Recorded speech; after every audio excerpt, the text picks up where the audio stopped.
The investigation began not with a crisis call, not with a defector's tip, and not with a signals intercept flagged by an overnight analyst. It began with a missing student. She was 22 years old.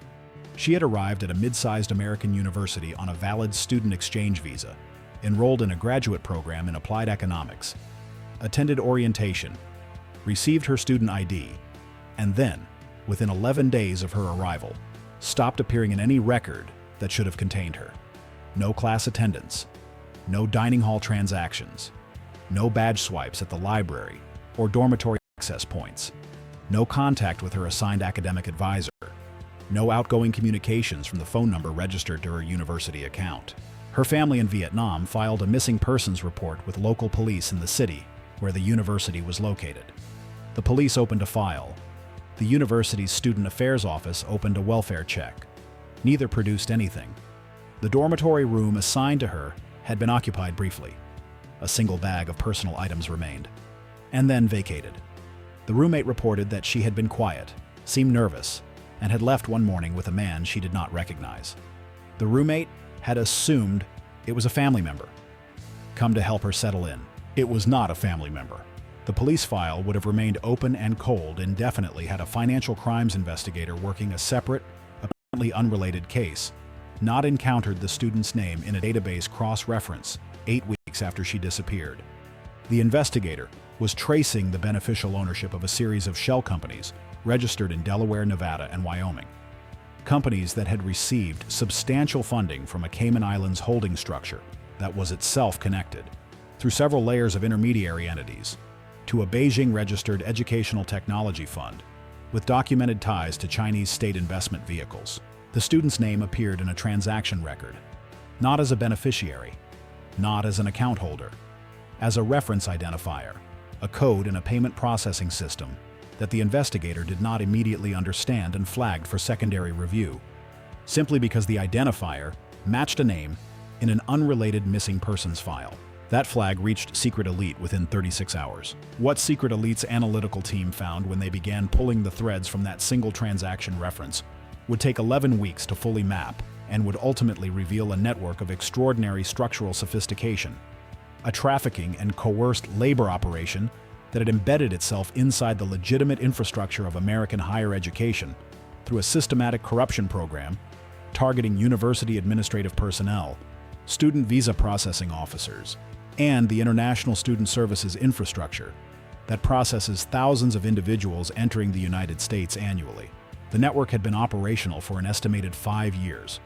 It had processed an estimated 340 individuals, primarily from Southeast Asian countries, with significant numbers from Vietnam, Indonesia, the Philippines, and Thailand, through a pipeline that began with legitimate student exchange enrollment and ended, for most of those 340 people, in coerced labor arrangements that bore no relationship to the educational experience they had been promised and paid for. The mechanism was layered and required corruption at multiple institutional levels to function. At the entry point, it required student visa applications that were legitimate in form but fraudulent in substance. Applications that accurately represented the applicant's enrollment at a genuine, accredited institution, but concealed the arrangement that had preceded that enrollment. At the institutional level, it required university personnel who would process, approve, and administratively manage international student enrollments without flagging the patterns that a genuinely attentive review would have identified. At the financial level, it required a funding structure sophisticated enough to compensate the corrupt personnel, manage the recruitment and transit costs of the operation, and launder the proceeds from the coerced labor arrangements into financial instruments clean enough to be integrated into legitimate investment portfolios. The Chinese state-connected educational technology fund was the financial spine. It did not operate the trafficking network directly. It provided what appeared, on the surface, to be entirely legitimate educational partnership funding, grants to universities for international student exchange, programs, scholarships for qualifying students from partner institutions in Southeast Asian countries, technology licensing fees for educational platforms used in the partner institutions' home countries. Every financial flow from the fund to the universities it partnered with was documented, reported, and structured to appear consistent with the kind of legitimate international educational philanthropy that American universities regularly receive and rarely scrutinize with the depth the amounts might warrant. But beneath that legitimate surface, the fund was the mechanism through which 11 university administrators across 9 American universities had been brought into the network. The method was not crude bribery. It was structural co-optation, a gradual process through which university personnel were offered professional opportunities, consulting arrangements, conference invitations, and research partnerships that created first dependency and then obligation. By the time the most deeply compromised administrators understood the full nature of what they were participating in, they had received, in aggregate, between $180,000 and $650,000 each in payments that were structured to appear as legitimate professional compensation. But that were, in substance, payments for the administrative facilitation of fraudulent enrollment processing. The 11 compromised administrators held roles that, in combination, covered the critical vulnerability points of the international student enrollment process. 3 were directors of international student services offices, the offices responsible for managing the enrollment, orientation, and ongoing administrative support of international students. 4 were financial aid and scholarship administrators, who had the authority to process and approve scholarship disbursements from external funding sources without triggering the secondary review that larger or more obviously structured payments would have required. 2 were academic program coordinators, whose sign-off was required on enrollment confirmation sent to visa processing authorities. 1 was an IT systems administrator whose access to the university's student information system had been used to create and maintain false attendance and academic progress records for enrolled students who had, in practice, never attended a single class. And 1, the most operationally significant, was a senior official in the office that managed the university's relationships with international partner institutions, whose authority included approving new partner institution agreements, and whose corruption gave the network the ability to add new institutional nodes to its pipeline as needed. The student visa processing dimension of the operation extended beyond the universities themselves. 3 officers working within the consular infrastructure that processed student visa applications for the relevant Southeast Asian countries had been compromised. 2 through financial payments structured through the same fund's international operations, and 1 through a personal relationship with a network-connected individual that had been deliberately engineered over a period of approximately 18 months. These 3 officers had the ability to expedite processing, suppress secondary review flags, and, in at least 6 documented cases, approve applications that contained material misrepresentations that a standard review process would have identified and referred for investigation. For 5 years, those misrepresentations had been processed without consequence. The students whose applications they approved arrived in the United States with valid visas, were administratively enrolled in genuine academic programs at accredited universities, and then, within days or weeks of arrival, were removed from the educational environment through a contact and handover process that the network had refined to the point where it was operationally routine. The false attendance records created by the compromised IT administrator meant that, to the administrative systems of the relevant universities, those students continued to exist as enrolled, progressing academic participants for the duration of their visa validity period. To the coerced labor arrangements into which they had actually been placed, they were workers, people who had paid significant sums for a promise that had been broken before they ever set foot in a classroom. The coerced labor arrangements themselves spanned multiple industries and multiple states. Nail salons, restaurant supply chains, agricultural processing facilities, domestic service arrangements, and, for a subset of the 340 identified victims, commercial sexual exploitation. The labor extraction side of the network was managed through a separate operational layer that had no direct visibility into the university administrative corruption infrastructure. A deliberate compartmentalization that was designed to ensure that compromise of one layer could not expose the other. Secret elites mapping of the full network, from the Beijing Registered Fund, through the 11 compromised administrators and 3 consular officers to the labor extraction operation, and its proceeds laundering infrastructure, required parallel investigative tracks running across financial forensics, signals intelligence, physical surveillance in 7 states, and intelligence partnerships with services in 4 Southeast Asian countries, whose nationals made up the majority of the 340 identified victims. The timeline that drove the operational planning was not a single scheduled event. It was a demographic one. Intelligence analysis of the network's intake patterns, reconstructed from the fraudulent enrollment records, visa application data, and financial flows, indicated that the network had been preparing for a new intake cycle. Approximately 60 to 80 new individuals were expected to enter the pipeline through the upcoming enrollment period. Students who had already been recruited in their home countries, who had already submitted visa applications, and whose arrival in the United States would, if the network was not interdicted before that enrollment period began, result in their rapid disappearance from the educational system into the same coerced arrangements that had consumed the previous 340. The enrollment period was 11 weeks away when Secret Elite's operational planning reached the stage where interdiction was viable. That window, sufficient for planning but not for delay, shaped every subsequent decision. The operational plan had to address 5 simultaneous objectives: locate and recover as many of the 340 previously processed victims as possible from the coerced labor arrangements in which they were held, arrest the 11 compromised university administrators and 3 compromised consular officers simultaneously before any one of them could warn the others, dismantle the financial infrastructure, the fund, the shell companies, the laundering channels, through coordinated freezing actions across multiple jurisdictions. Coordinate with law enforcement and immigration authorities in 4 Southeast Asian countries to halt the new intake pipeline and protect the 60 to 80 individuals who were already in the recruitment process.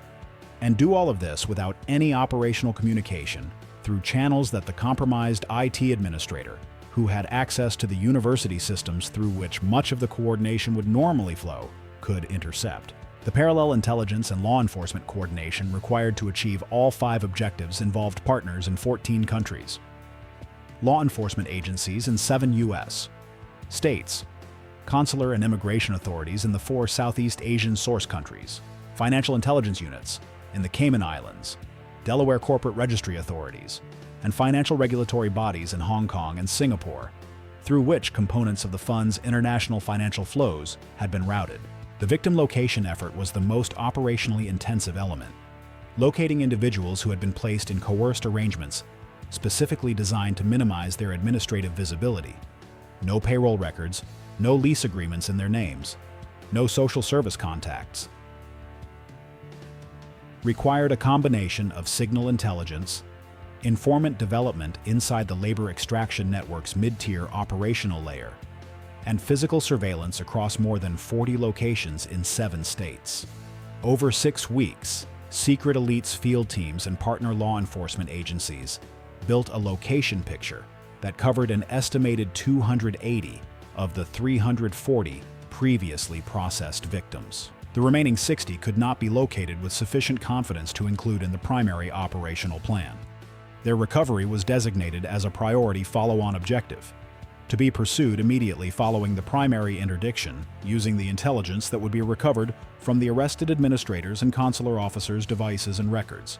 The primary operation launched at 5 a.m. on a Wednesday, synchronized to cover the 11 university locations across 9 universities in 7 states, the 3 consular officer residences across 2 countries, and the 40-plus labor extraction locations where victims had been identified.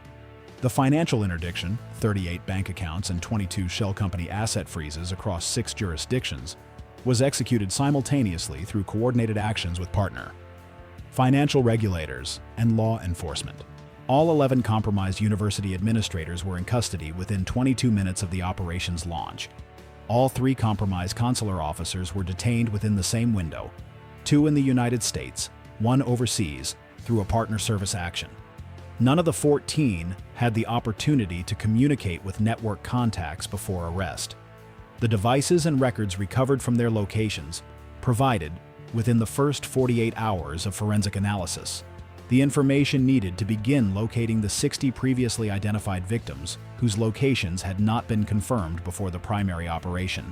The 280 victims whose locations had been confirmed were reached by law enforcement and victim support teams in the same operational window as the arrests. Immigration attorneys, trauma specialists, and interpreters in 6 languages were pre-positioned at processing facilities in all 7 states. All 280 were reached within the 6-hour window following the operation's launch. Medical assessments and immigration legal support were initiated immediately. The follow-on operation to locate the remaining 60 ran for 8 days. At the end of those 8 days, 54 additional victims had been located and reached. 6 remained unlocated, their status designated as an ongoing priority investigation. In the 4 Southeast Asian source countries, coordinated law enforcement actions in the days following the primary operation reached the recruitment infrastructure that had been preparing the new intake cycle. In Vietnam, Indonesia, the Philippines, and Thailand, law enforcement partners acting on intelligence provided by Secret Elite identified and detained 34 individuals connected to the local recruitment network. The 60 to 80 individuals already in the recruitment pipeline were identified, contacted through partner social services organizations, and provided with legal and immigration support that allowed them to understand the nature of what they had been recruited into and to withdraw from the process safely. None of them boarded the planes that the network had arranged for them. The financial destruction of the network was comprehensive. The 38 bank accounts frozen in the primary action held approximately $31 million in assets directly connected to network operations. The shell company asset freezes covered an additional $17 million in real property and investment assets held through the Delaware and Nevada entities. The Beijing Registered Fund was the subject of a formal regulatory referral by the relevant U.S. financial regulatory bodies. A referral that, in the months following the primary operation, produced enforcement actions that substantially disrupted the fund's ability to operate through American financial infrastructure. The 11 compromised university administrators were prosecuted federally on charges including conspiracy, visa fraud, forced labor facilitation, and money laundering. The 3 compromised consular officers faced parallel charges. The labor extraction network's operational layer. 67 individuals arrested across the 7 states in the weeks following the primary operation faced charges calibrated to their specific roles and levels of culpability. The 9 universities whose administrative personnel had been compromised faced institutional reviews, some of which had been anticipated and prepared for by Secret Elite in coordination with the relevant federal education regulatory bodies during the operational planning phase. The structural vulnerabilities in international student program administration that the network had exploited were the subject of guidance issued to the broader higher education sector in the months following the operation. Guidance that did not reference the operation, but that was shaped in detail by what Secret Elite's investigation had revealed about how those vulnerabilities had been systematically exploited over 5 years. 340 people had been processed through a pipeline that used the promise of American education to move them into coerced arrangements that bore no relationship to that promise. 334 of them were reached by Secret Elite and partner law enforcement. For the 6 who were not found, the investigation remained open. For the 60 to 80 who had been in the recruitment pipeline and who never boarded those planes, who went home instead, or who were connected with legal pathways that did not route through a fund that would have owned their compliance before they arrived. The intervention was invisible. They did not know that a network had been planning to receive them. They did not know that administrators at American universities had been paid to process their fraudulent enrollment. They did not know that 11 weeks before they were scheduled to arrive, a unit operating in the shadows had mapped the network that had recruited them and dismantled it before it could reach them. They only knew that the opportunity they had been offered fell through, that the contacts stopped responding, that the program they had been promised was no longer available. They were the lucky ones who did not know how lucky they were. This is a fictional dramatization inspired by international law enforcement and intelligence cooperation concepts. No real operations, agencies, task forces, or individuals are depicted. All characters, organizations, and events are entirely fictional and created for narrative purposes. When a trafficking network embeds itself inside a legitimate institutional infrastructure, using the credibility of accredited universities and valid student visas as its primary cover mechanism, What does that tell us about the limits of institutional trust as a security framework? And how do you design oversight systems that can identify the corruption without destroying the institutional legitimacy that makes the infrastructure valuable in the first place? Or if 340 people move through this pipeline over 5 years before a single transaction reference in an unrelated financial investigation produced the thread that unraveled it? How many pipelines like this exist inside institutional infrastructures that generate so much legitimate traffic that the illegitimate signals are invisible until someone happens to look? And when the network is finally found, as this one was, what is the obligation of the institutions whose trust was weaponized against the people they were supposed to serve? Subscribe to Secret Elite for more heroic intervention stories about operations that saved lives the world never knew were at risk. Where evil operates in the shadows, Secret Elite is already there, working before the threat becomes the tragedy. Hashtag Secret Elite. Hashtag Heroic Intervention. Hashtag Rescue Operation. Hashtag International Justice. Hashtag Victim. Rescue. Hashtag Network. Dismantled. Hashtag Global Coordination. Hashtag True Crime. Hashtag Justice. Hashtag Human Trafficking. Hashtag Chinese Intelligence. Hashtag Student. Visa Fraud.